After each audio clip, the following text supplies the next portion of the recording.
السلام علیکم اسٹوڈنٹس، آج ہم اسلامیات کا اسٹارٹ کرنے والے ہیں کلاس جماعت ہفتم کی۔ اسلامیات کا باب نمبر 2 ہے، اس میں ایمانیات اور عبادات ہے۔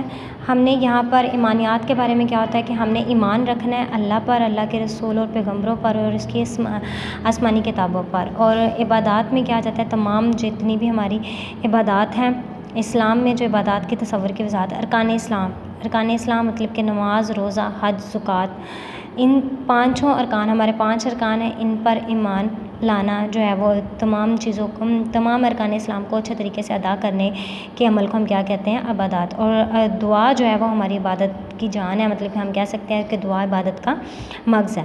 تو انسان کی کیونکہ انسان میں جو ہے وہ عاجزی کا اظہار پیدا ہوتا ہے دعا کرنے سے۔ تو اسی طریقے سے زکوٰۃ جو ہے یہ بھی ہمارے ارکان اسلام کا ایک رکن ہے، جو کہ معاشرتی اور اسلامی معیشت میں ریڑھ کی ہڈی کی طرح ہے، کیونکہ اسلام میں دولت کو جمع کرنے سے منع فرمایا گیا۔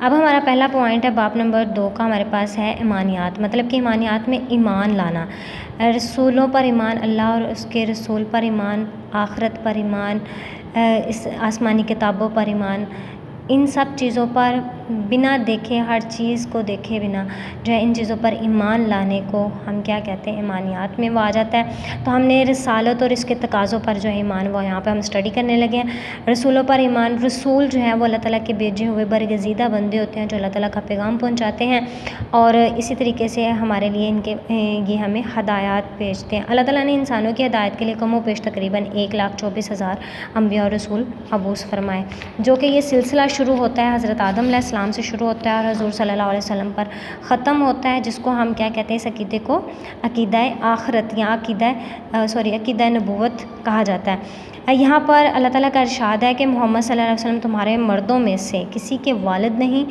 بلکہ اللہ کے رسول اور آخری نبی ہیں۔ مطلب کہ ہمیں یہاں پر انبیاء اور رسول صلی اللہ علیہ وسلم پر مکمل طور پر ایمان لانا یہ ہمارے لیے بہت ضروری ہے، مسلمانوں کے لیے بہت ضروری ہے۔ وہ سب اللہ تعالیٰ کے منتخب، نیک، معصوم اور برگزیدہ بندے ہیں، اور انہوں نے اللہ تعالیٰ کی وحدانیت کا درس دیا، برے کاموں سے بچنے اور نیک کام کرنے کی تلقین فرمائی، تقویٰ اختیار کرنے کی ہدایت کی تاکہ آخرت میں کامیابی اور کامرانی حاصل ہو سکے۔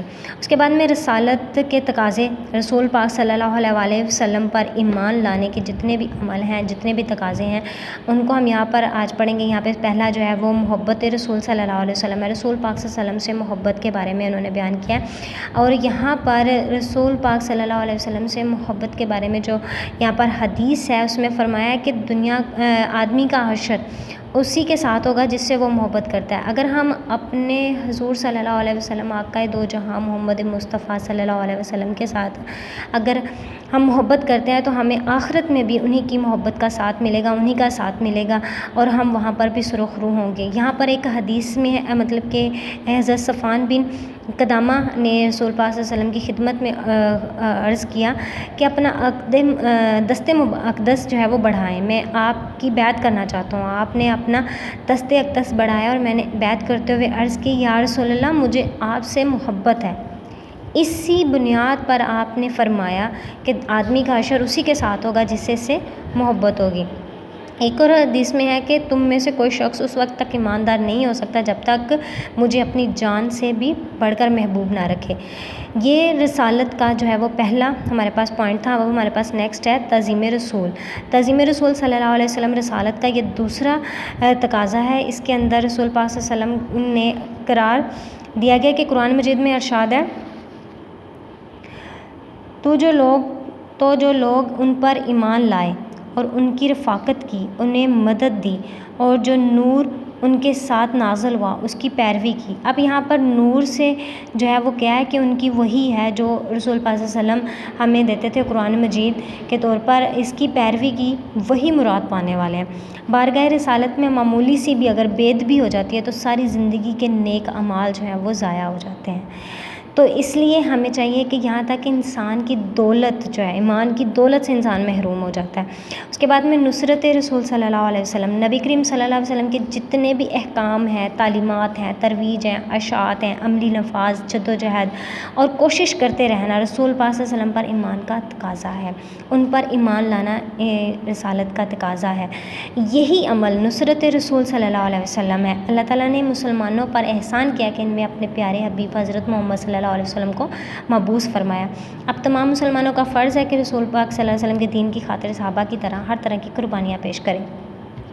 اس کے بعد میں ہمارے پاس آ جاتا ہے اطاعت اتباع رسول صلی اللہ علیہ وسلم۔ رسول صلی اللہ علیہ وسلم کے ہر حکم کی اطاعت کرنا، زندگی کے سب معاملات میں آپ صلی اللہ علیہ وسلم کے احکام اور ہدایت پر چلنا رسالت پر ایمان کا ایک اور تقاضا ہے۔ یہاں پر اللہ تعالیٰ کی اطاعت کا واحد طریقہ یہی ہے کہ نبی کریم صلی اللہ علیہ وسلم کی اطاعت کی جائے۔ یہاں پر اللہ تعالیٰ کا ارشاد ہے، اے مومنو اللہ کی اطاعت کرو اور رسول کی اطاعت کرو۔ رسول صلی اللہ علیہ وسلم کی مبارک سنتوں کی اتباع بھی ضروری ہے، مطلب کہ ان کے اوپر عمل پیرا ہونا بہت ضروری ہے۔ اطاعت کا تعلق جو ہے وہ قولی احکام سے ہے، مگر اتباع کا تعلق عملی ہدایت اور اسوہ حسنہ کے ساتھ ہے۔ ٹھیک ہے، اب یہاں پر خود ہی دیکھیں کہ اطاعت کا جو تعلق ہے وہ قولی احکام جو وہ کہتے ہیں، مگر اتباع جو عمل کر کے دکھانے کا جو تعلق ہے وہ عملی ہدایات اور اسوہ حسنہ کے ساتھ ہے۔ اللہ تعالیٰ کا ارشاد ہے کہ تم میری اتباع کرو، اللہ تعالیٰ تم سے محبت کرے گا، مطلب کہ رسول